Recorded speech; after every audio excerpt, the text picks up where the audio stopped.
Hi, everyone. Thanks for joining us today. We're just going to give it a few more minutes to let a few more folks join before we begin.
Hi, everyone. Welcome to the TBR webinar series.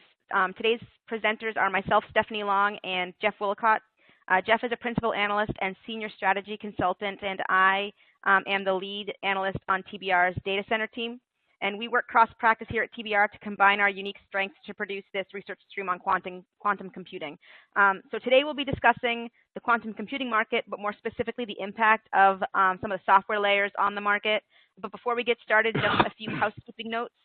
At the bottom of your screens, you'll see a series of buttons from left to right. You can access the slides, audio controls, Q&A, speaker bios, and our survey. And after the webinar, you will receive an email with a replay link, as well as a link to view and register for other TBR webinars. If you have any questions for Geoff or I, please submit them through the Q&A widget in On24. You can also reach out to us after the webinar at webinars@tbr.com. And if you would like to receive a copy of the webinar deck after this presentation, please email webinars@tbri.com, and someone will be in touch to send the deck over to you.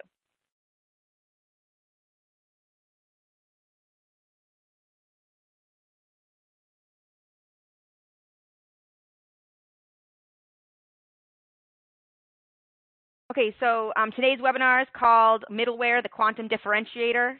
Much of the content of this webinar is born out of the research Geoff and I did to produce the most recent quantum computing market landscape, and the most recent version of that will publish on Friday. So if you'd like to learn about accessing that research, shoot Geoff or I an email, or just drop a note in the Q&A section and we can get back to you with the details.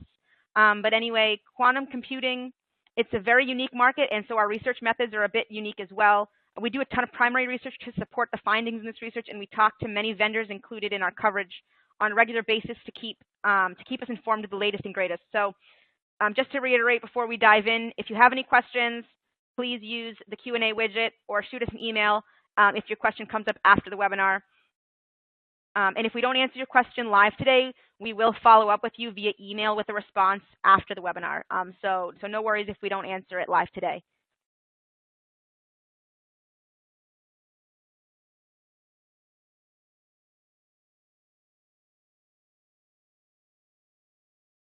Okay, so Geoff is much more eloquent than I am at explaining the methodologies and taxonomy for our research, so I'm going to turn it over to him to go through this slide for us.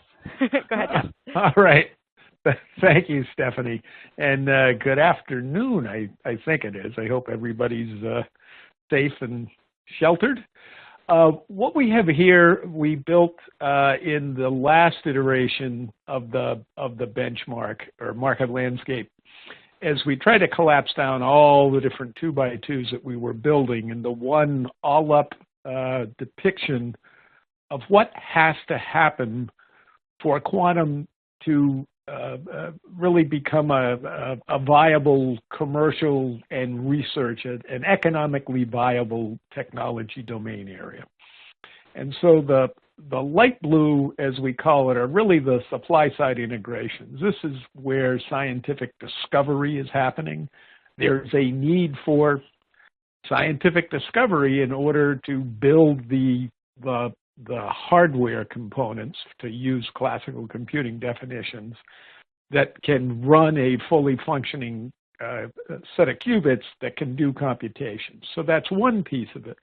Then the other piece is for lack of a better word, the back-end software connections into those systems. So that really is mapping to the specific circuits today, the IC, the basic circuit configurations, which can vary from system to system. They can vary within a system based on at which time it has been tuned, based on the error correction that needs to go on. So it's a very sort of finicky component. It's highly specialized, but if you put a wrapper around that and then get up into that dark blue under where I have IT skills development, this is where the kind of the rubber meets the road within business in terms of being able to take advantage of what is going on in the light blue. So this is the sort of the algorithm to circuit algorithm. It's the programming languages. It's the runtimes and the compilers. And then the upper right is really, this is where kind of the evangelism has to happen. This is where business leaders have to come to understand what quantum may be able to do. This is where the expectations need to be tempered in terms of, yes, we need to invest in this, but we may not yield results for 2, 3, maybe even 5 to 10 years. So that upper right hammers both in terms of getting the C-suite to understand it's a long, this is a long haul. This is the, I believe the way the Ernst & Young folks talk about it is you have to go look at the future and then work future back. And that this is a future back kind of an assessment that isn't going to have the quick short-term hits that, as we've abstracted more and more in classical computing, we've kind of come to expect that we do a POC test, we do a trial, and we're ready to roll in 3 to 6 months. That is not what is going to go on here. There's some talk of, quote unquote, the quantum winter in terms of venture capital investing, because we're still waiting for the scientific discovery in the sort of the light blue to then harden the systems, then find the component manufacturers within an ecosystem to be able to start building the components and circuitry at scale, while we're also innovating on the wires, the cable connections, the cryogenic cabling, the refrigerators, all those things that we discuss at a later slide. Now with that, Stephanie, if you want to flip to the messy Tetris slide, as we call it, the first thing I want to say, and then Stephanie's going to kind of drop around all the different vendors because everybody likes to see where they're positioned. Up and to the right doesn't necessarily mean on this TBR slide what it's been ingrained by all the other 2x2s that other firms do. We're looking at the total ecosystem. So just as a very quick example, you see IBM up and to the right. They have a lot of the systems. That's the light blue. They're very, very strong with that. They're very, very strong in the middleware layer with Qiskit. And then we have the yellow in terms of the application discovery, because we think of the tax and audit management consulting firms as being better at that. Because the biggest thing that we're doing throughout the entire economy is taking business rules and codifying them so we can automate it and remove human beings from the interactive process. There's nobody better, in my opinion, to be able to translate business activity into codified rules than the tax and audit folks who've been the referees between business and the IRS for years. So that's just a quick example of how up and to the right isn't necessarily great, or being in the lower left but being green isn't necessarily bad either. And with that, I'll turn it over to Stephanie to give you some of the highlights here. Okay, thanks, Geoff. So there are a few vendors I wanted to highlight in no particular order today on this slide. So within the market landscape, Geoff and I have profiles dedicated to each of the vendors you see on the screen right now. So if you want to understand a bit more of our logic behind a certain vendor that we don't talk about today, that's where you'll be able to find it. So let me just dive into it here. So IQM is sort of a big deal in the European space as it's seen as the leader in quantum hardware in the EU. And this is an excellent position to be in as Europe seeks to avoid some of the classical computing challenges and seeks to have a homegrown vendor as a provider of quantum hardware for certain verticals, especially ones like government. In the classical computing world, it's pretty much the US and China for chips, and that leaves the Europe out, so they don't want that to be the case in the quantum space.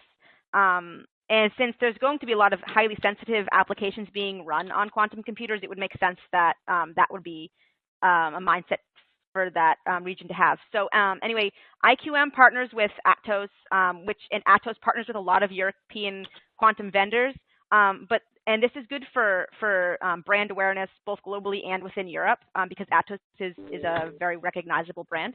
But IQM and software, so specifically IQM recently expanded its operations into Munich, Germany, and has a team of software-focused quantum professionals over there. So this keeps the knowledge within Europe, it expands it outside of the Nordics, and it increases IQM's expertise across the quantum stack. So, so that's pretty advantageous for IQM, especially in the EU. Zapata has a unique approach to its software stack, which Geoff and I think is going to be a differentiator for them. There are a fair bit of quantum software startups out there saying that their software is hardware vendor agnostic, and that seems to be a bit suspect in the sense that how exactly could that software be totally vendor agnostic and tuned for each individual hardware architecture, as the hardware architectures in the quantum space are all very fundamentally different. So Zapata has scientists on their team that are very knowledgeable on the hardware and tune their software capabilities to be optimized for each of the main hardware architectures that they work with. So it is, in a sense, hardware agnostic, their software capabilities, but it's also something that they like to call hardware smart because of that tuning. Okay, and so I wanted to highlight Rigetti because we actually shifted them a bit worse off in this time around on our 2x2 than the last time. And so we did that because going to market as a full stack vendor and a startup is pretty challenging and also a commendable effort. But it's pretty challenging because the hardware investments are pretty high.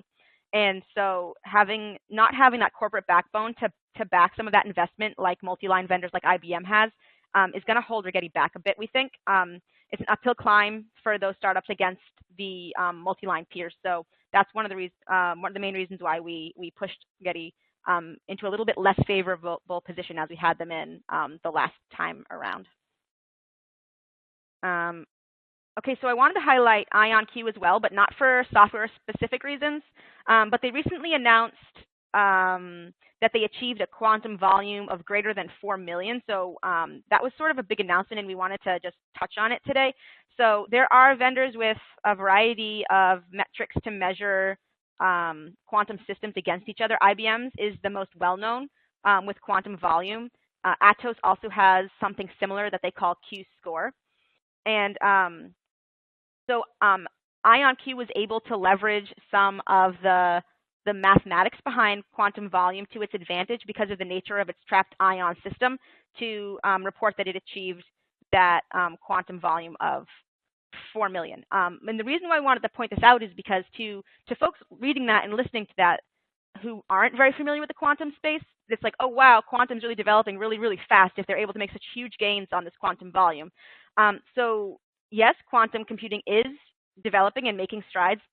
We read all kinds of great announcements coming from leaders in the space monthly, but this announcement doesn't necessarily mean that we've taken this giant leap in quantum computing. And we think that announcements like these sometimes can feed the hype for end customers, potential end customers in the quantum space. So we like to highlight them when we can to sort of put the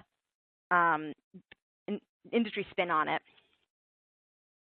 And so IBM's last vendor I wanted to highlight here is taking a unique approach to the middleware layer of the quantum computing space. It's largely because IBM is one of the few vendors on this list of quantum vendors that has a long history in the software stack. They're going to use Python as the foundational language for its quantum computations, which in our opinion seems to be a positive strategic move, as there's already a ton of complexity within the quantum space, and using an existing coding language takes one complexity out of the equation. It makes it a little bit simpler for professionals to be able to work on that language who may not have the deep-seated quantum knowledge that a lot of the quantum scientists do have, which will be advantageous when end customers are consuming this at scale. There's a huge skills gap in the quantum space as it is, and as the technology scales, the gap's going to become wider. So creating ways that existing skill sets can take advantage of quantum with minimal rework and relearning is going to prove to be advantageous. So with that, I'm going to hand it back over to Geoff, and he has a few more insights he wants to highlight on this slide. Sure. While you were talking, Stephanie, we had a question come in about asking for examples of application discovery from EY and Accenture. And there's the standard laundry list. What I would say is Accenture has been investing and exploring quantum longer, it appears, than EY has. They just had an organizational change at EY as to who owns the quantum space, and it's someone with a strong background in security. So the quantum security issue, the issue of standards, is where EY appears to be devoting a lot of time. Accenture, when we interviewed them, they've been at it for a while.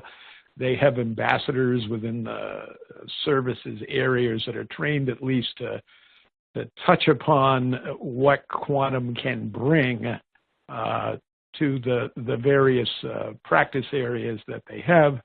And then in my head, it's some of the standard laundry list of application layers that we've been hearing about. It's for chemicals and scientific research, the ability to cut wet lab expense by accelerating the insights through dry lab, through the modeling that you can do more broadly with quantum than you can with classical computing. I heard Arvind Krishna several years ago say it was, I think the current HPC limit was working with 20 molecules. So anything that's going above that would require it. There's all the various traveling salesman dilemma issues about route optimizations that everybody has been talking about. Financial services, trading algorithms, and forecasting algorithms is another one where that's been going on quite a bit.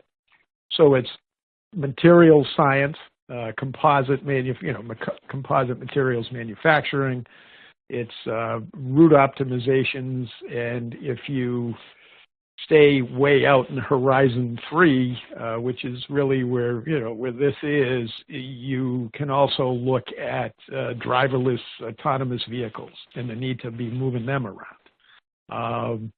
There is some belief in terms of if you think of route optimizations and now think of virtualized networks and how to figure out what route to send the packet over the virtualized network, you can see some application there in the back end. And of course, the white hat, black hat issue of quantum security or quantum safe security that's been going on.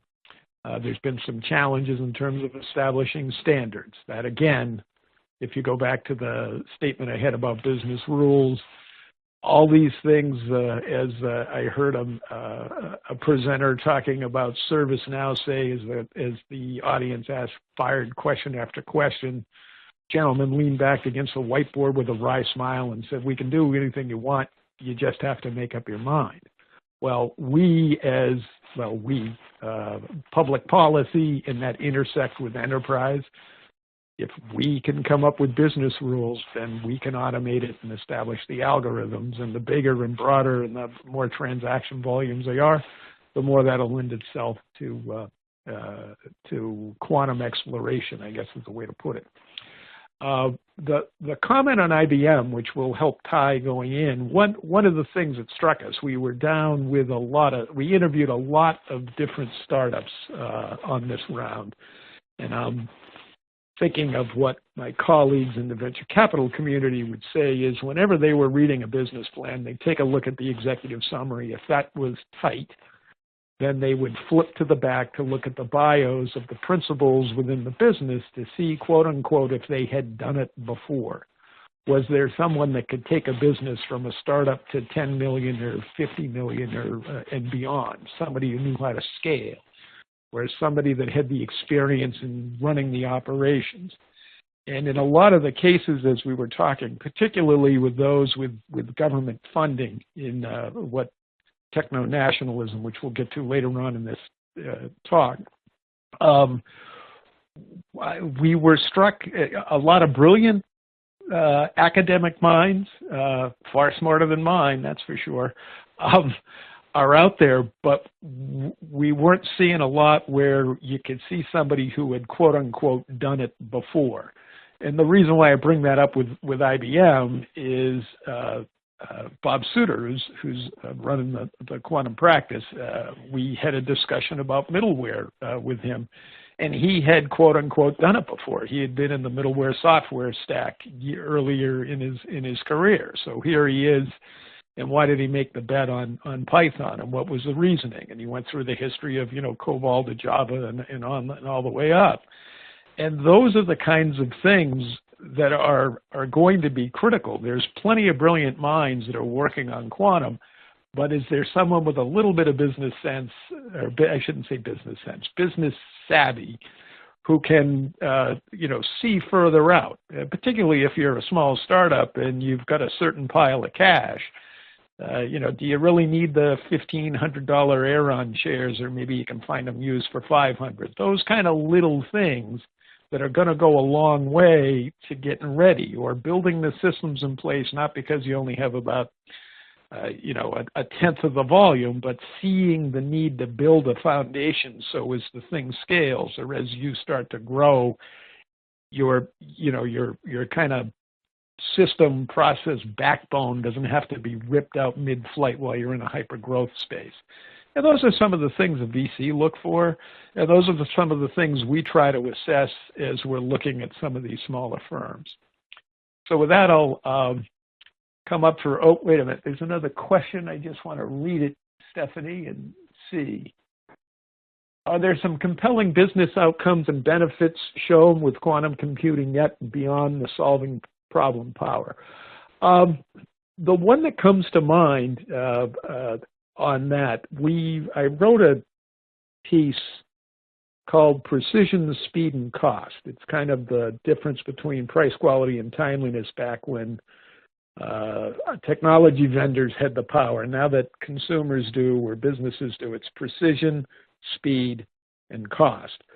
So a compelling business outcome beyond, where it's going. It was, I took a look at it when there was the Google came out saying they had quantum supremacy. IBM countered on it and said it, and really the application that Google had, it was a Pyrrhic victory because it really didn't solve much. So it wasn't, as somebody described it to me, it was more like a Kitty Hawk flight, and we're still waiting for business travel by jet airliner. But it's a start. But in that, the comparison was it was a couple of days. I think it was 3.5 days of a Summit supercomputer versus about 400 seconds of a quantum system. So think of the energy consumption of a quantum supercomputer for 3.5 days versus 400 seconds of a quantum system. But compelling outcomes now? No, there isn't yet. We're waiting for it.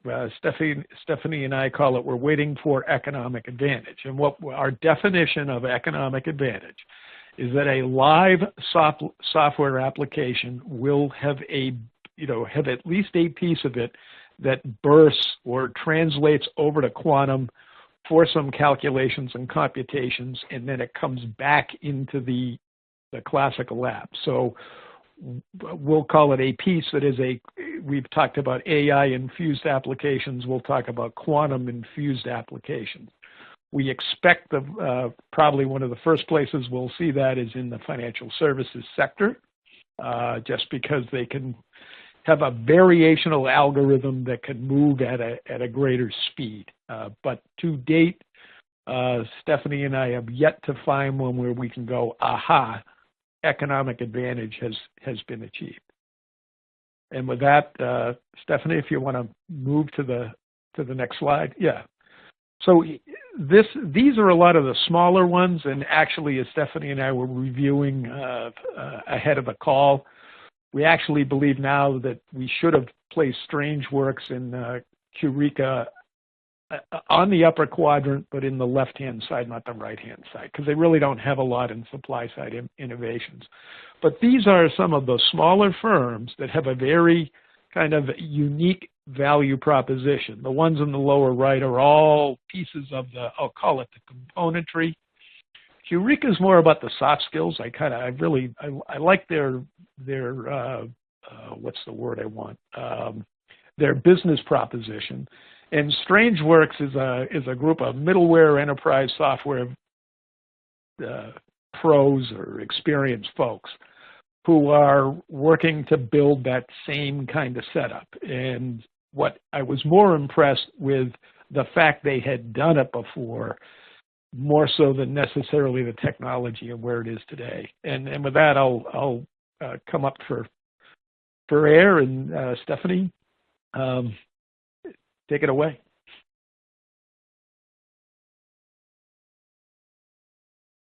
Okay, thanks, Geoff. So we decided that in our next round of research coming out in June, we're going to focus a bit more on these component vendors in the space with more deeper dives into those sub-segments. Because in the conversations we had this time around, we realized that quantum computing at scale, while that's more of a long-term challenge, having these component vendors is going to be one of the things that enables that scalability to happen. So at the bottom left, you see a bunch of these vendors focused on component manufacturing. And some of them do chip fabrication. Some of them build cables that can operate in cryogenic environments, and they adjust to give off the minimal amount of heat possible to keep the systems cold. So this stuff is essential for scaling, and this seems to be a hot spot for quantum chip fabrication out in Australia. So that was something interesting as well that we plan to explore a bit further in our June publication. But as Geoff mentioned, these two vendors we have, StrangeWorks and Eureka, they both aim to fill this sort of unique void in connecting some of the dots in the quantum space. So there are many quantum vendors, especially startups, that are working on very specific parts of the overall ecosystem, and connecting those dots is going to be necessary to uncover these breakthroughs and to train people to be able to consume quantum computing is going to be important too. So Eureka sort of focuses on the training and to help bridge that knowledge gap. And StrangeWorks has a bit of a different approach where they sort of have like this forum on their website where you can ask questions and quantum experts will answer them to help increase the knowledgeability. And they also fill the skill gaps that will grow wider as companies do seek to consume quantum and scale it. So we need quantum experts to lead that charge too. So another tool that StrangeWorks has that's in the works is you can input some code into an area of their website and like an algorithm, and it'll tell you which quantum architecture it's best suited to run on. So Geoff and I often get asked which of the competing hardware architectures is going to win out in the market. And we often say that if anybody gives you an accurate answer, a straightforward answer to that question, then they don't know what they're talking about. But what we see is most likely is that these quantum architectures will end up being specialized to be best suited for certain algorithms. And so one of the capabilities that StrangeWorks is working on would be able to tell you which of the architectures that they're focused on would that algorithm you're looking to run be best suited for. Yeah, to add to that point about which is going to prevail and so on, it harkens back to my early years in the industry, just as the PC was starting to become an enterprise tool.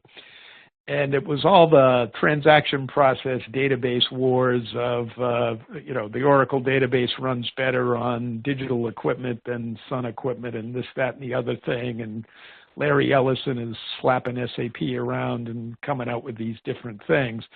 And that's kind of the game, I think, with the ion trap vendors with quantum volume. They came up with a loophole. And we honestly don't know which one necessarily rules out. We've been a little leery of superconducting. It has the lead, but we're looking at the cooling requirements, thinking it's a very delicate kind of system, and we wonder about its broader applicability, but it's going to wind up in cloud. Simultaneously to that, we're hearing of, I can't remember which one it was on the map, in terms of the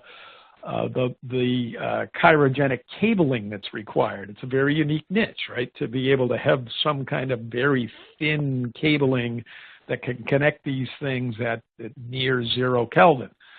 So there will be optimizations on that will make it easier. We're hearing about the silicon chips that'll be able to stamp it out. So who will prevail? I honestly believe it's going to wind up a process of kind of system leapfrog as different scientific discoveries are made, either at the core of the qubits and the manipulation of those qubits, or in the componentry that can help instantiate and support the system, which is really what a lot of these little folks in the lower right, they're all working on that. And it could very well be, it'll be part of a roadmap, or it could be what has been described to be, and I love these throughout the history of the industry, of a happy accident where some system malfunction in the process of the experiment fails, and out of that comes an unintended result that actually has a benefit. There was one about that of a broken radio tower, having them go back to a theory that was 100 years old that really hadn't been looked at. Those are the kind of fascinating things, and that really is why this space is so sort of open or fluid, and why it's still evolving at such a, I don't know if I want to say uneven, but there's rapid advancements for a while, then there's a little bit of a quiet period, and then there's other rapid advancements. But it's all heading in the right direction. Geoff, there's a question here I want to take. It says, do you have examples of which algorithms will map to which hardware? The answer to that is not yet, but StrangeWorks' aim is to base that largely off of speed to insight. That's our understanding of the technology as of now. Whether or not that goal evolves as the technology evolves remains to be seen. I've got to be honest and say we've had some explanations of that. I mean, DWave is kind of, everybody tells us they're good at doing one thing, and it's typically these variational algorithms that they can process at a faster rate. Some of the others we hear of, these quantum algorithms, meaning you can't even sort of run it at all on HPC. Those are sort of those moonshot Horizon 3 business use cases where you need to be working on the algorithm, but you really cannot get there until we have a less noisy quantum system, I guess would be the way I would say it. I don't know if that helps, but that's where it kind of sits at the moment, I think.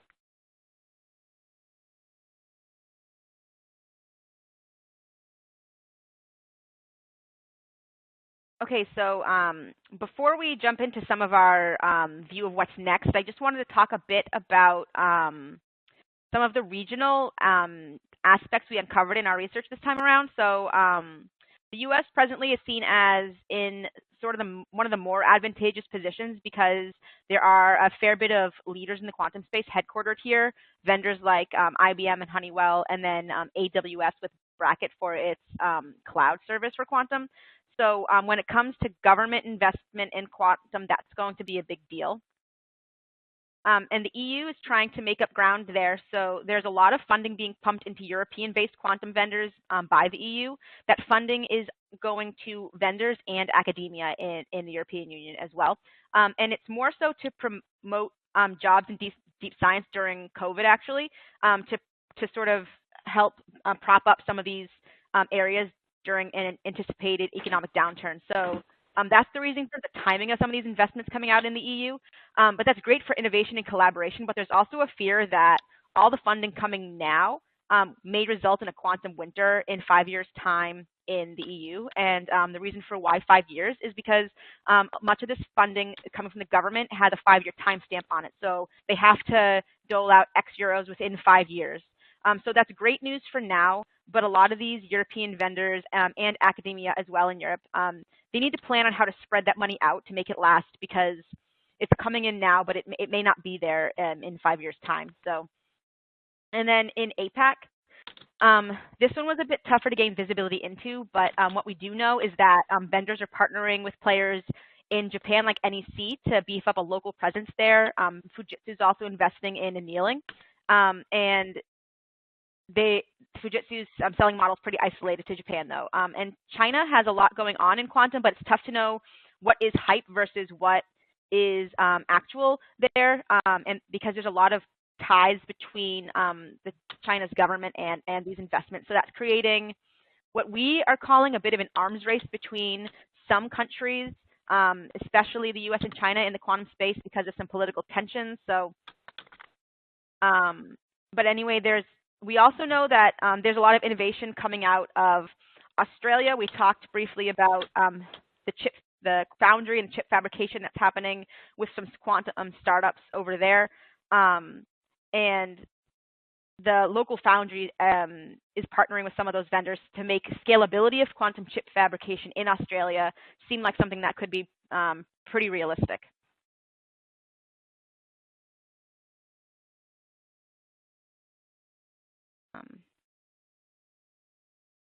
So I'm just going to hand this over to Geoff now to talk about what's next, specifically with regards to techno-nationalism and that regional angle. Yeah, yeah. The techno-nationalism was a term we heard during one of our interviews, and I always pick up something new, and it's like a shiny object. It's been in my vocabulary now for a couple of weeks, but. You see it, or you saw it on the prior slide. And I've heard through multiple different sources, the European Union, they're looking at the history of classical computing, which to net it out very shortly is the intellectual property and the business, the businesses that prevailed in there were largely U.S. based, and then for the manufacturing and at scale, that was over in Asia with an eye really at China, with the allegations, whether they're founded or unfounded, of intellectual property and IP thefts and cyber attacks and all these other wonderful things. So the techno-nationalism is an idea that quantum is the next big thing in technology. We as a nation, or we as a common market, want to make sure we have that activity in our sort of sovereign location. And this also aligns a little bit with a term I first heard several years ago about, quote unquote, the balkanization of the internet. And if you think about what I called it almost like a dome over, a security dome over the activity going on in the United States in Skynet, in just, virtual transmission of data, information, you name it, winging through the airwaves in the sky and what have you. So techno-nationalism and the desire, one of the ways we heard it that frankly made me wince was that a international body had rejected a NIST standard because it came from the United States.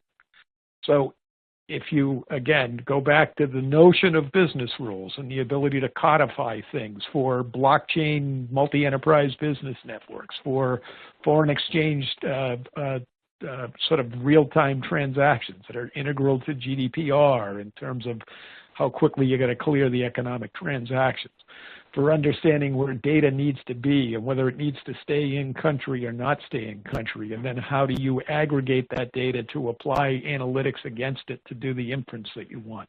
All of these different issues tie back to the idea that if this region doesn't have a stake and I don't know if I want to call it captive, a local source for the material, equipment, and people skills in order to be able to leverage the power of what everybody expects quantum will be able to deliver. It isn't like, is it ever going to happen? The question is now when, not if, but when. That this is skirmishing the nation states a little bit as we're trying to get there, and as we're seeing all the various disruptions to business and society that technology is already kind of pushing upon us, that's triggering the various populist movements in the United States and elsewhere. So techno-nationalism, it isn't necessarily a technology issue in and of itself, but it is going to be a critical factor for the next, well, probably for my lifetime, but the next, at least the next 20 years. At least the next 20 years, we're going to be wrestling with this one, I think. So, Stephanie, I don't know, in terms of the component vendors and the need for scale of the new type of services, if you have anything else you'd like to add here. Yeah, so I alluded to it earlier in the presentation, but I just wanted to highlight it one more time. So components vendors and the need for scale is something that Geoff and I are going to be digging into over the next 6 months to be featured in the next publication of our quantum landscape, which will be in June. And the new types of services with relations to vendors like Strangeworks and Cureka, seeing how those types of services may be able to help bridge some of these communications gaps for some of the more nuanced vendors to pull the whole quantum ecosystem together. And so so that's what Geoff and I had prepared for you all today. So if you'd like to ask us a question, please do so in the Q&A function at the bottom of your screen. If a question comes up after the webinar, you can email it to us.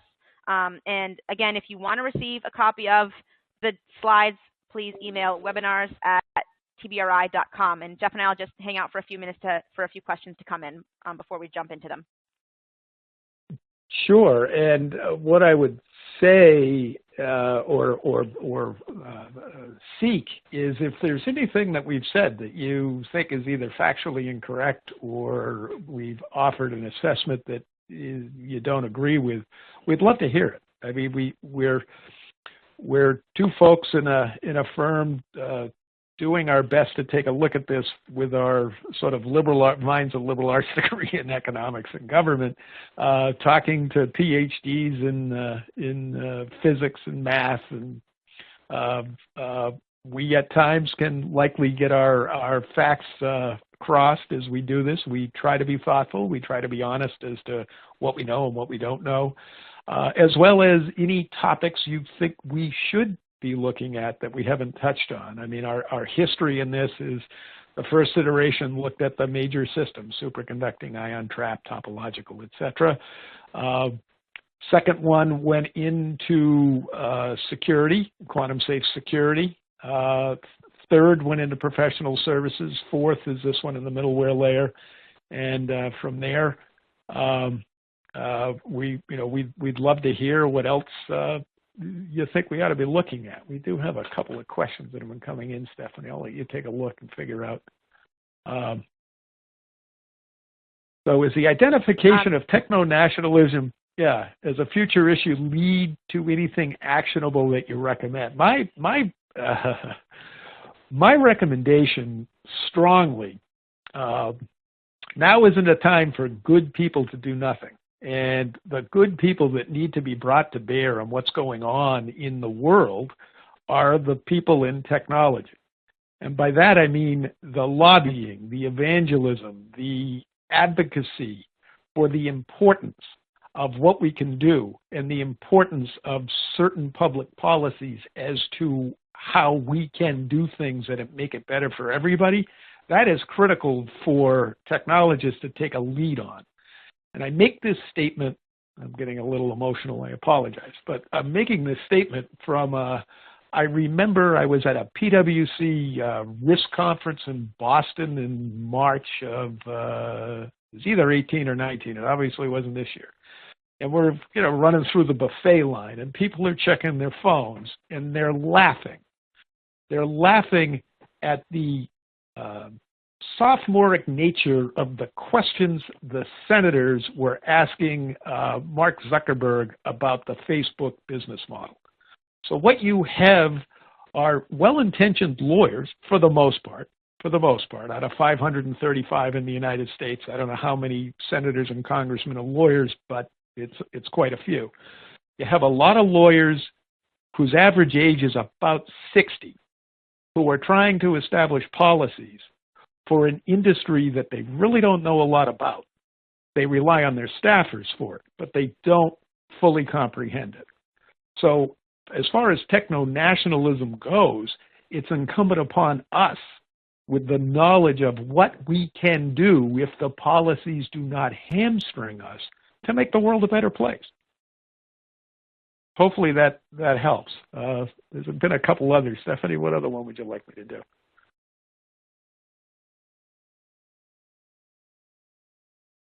The one on investments? You want to do that one, Stephanie? Sure. Sorry, I had muted myself and was unaware that I had done that. Oh, okay. I wasn't sure if I had gotten knocked off. The beauty of a virtual webinar. So who are making the biggest investments? What are the orders of magnitude? Well, I clearly, IBM has poured a lot into this. They've been making markets left, right, and center from Watson to this and on. They have a lot behind this. There's some that I would call they're quiet. In that regard, we don't know how much, but we assume it's a lot. And that would be, for example, Google and Microsoft.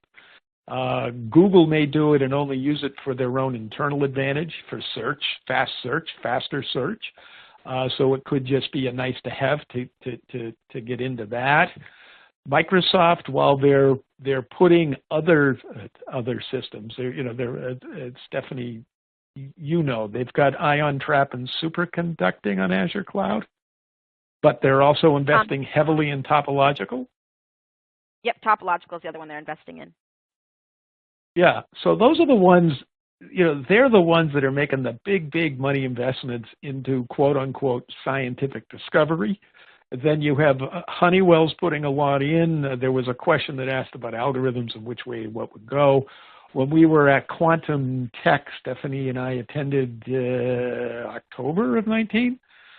The ion trap, the argument, it's not there yet, but the argument for ion trap is that it can lead to greater portability, and through greater portability, it can do atomic clocks. It can do what they're talking about really is the ability for almost like unmanned aircraft, because you've got this quantum sensor to do the GPS provisioning and guiding of the aircraft. So there's that deep government backing for things like that, primarily for quote unquote national defense. that would be another area. So I would say Honeywell's probably put a lot of money into this. Bell Labs or Nokia Bell Labs is putting money into it. They were the last time we interviewed them researching two different quantum. I call it quantum hardware architecture. I don't know if that's the right way to say it, but quantum architectures. And AT&T, Stephanie, helped me there. What were they? They're just looking at the network, or what was their play? You did that interview. I couldn't attend it. Yeah, so we're actually seeing telcos, AT&T and Nokia being the two main ones, investing in quantum computing for themselves to be their own customers in a sense, to help reinforce their networking capabilities. Was one of the angles that AT&T was talking about, as well as from the security angle as well. So this next question here, Geoff, if you could just summarize in like 3-4 sentences, how is middleware a differentiator in quantum? The middleware is a differentiator in quantum because it's going to connect the old with the new. It will take the existing body of software code, for lack of a better word, or legacy applications, and I got to be careful because legacy in classical computing versus native cloud. When I say legacy applications, I mean both classical legacy and classical native cloud. That body of applications, and be able to infuse them with the insights that bursting the quantum can deliver, is one of the ways that it helps. And the second way it helps is in facilitating the skills gap by using tool sets, Python, that a large swath of the developer community is familiar with. So those are two different ways that I see it, connecting into the old and also helping bridge the human element of this, which is in terms of gaining the skills necessary to exploit what quantum will be able to do for us.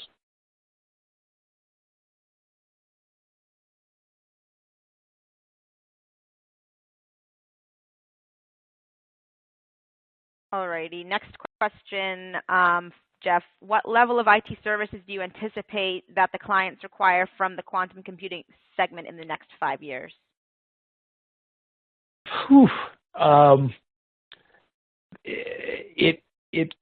It'll run. I think it's going to run the gamut from industry advisory, i.e., you understand the chemical industry, or you understand big pharma, or you understand, or you understand financial services, whatever, in order to be able to translate what the technology can do for the business, to be able to show those proof points is one element of it. And then as soon as a couple of early adopters by industry have gained the economic advantage of quantum, there is going to be a rush from the late majority, or the early majority, and maybe the late majority to catch up. And I think it will have an explosion in terms of what is going to be required.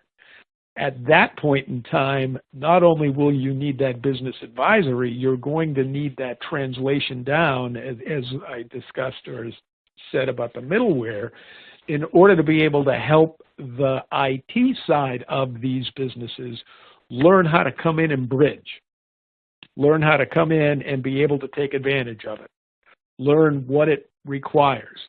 There will need to be that executive education in terms of the power of the outcomes it can deliver, and then the technical education of, don't worry, you can write it in Python, Qiskit, or what's the Microsoft one, Q#, or whatever, QPound, I can't remember what it's called, or any of these other different layers, whichever tool set prevails. Those are going to be elements. So the services over the next 5 years is, it's the ubiquitous. Whatever you would posit to me, I would probably say yes.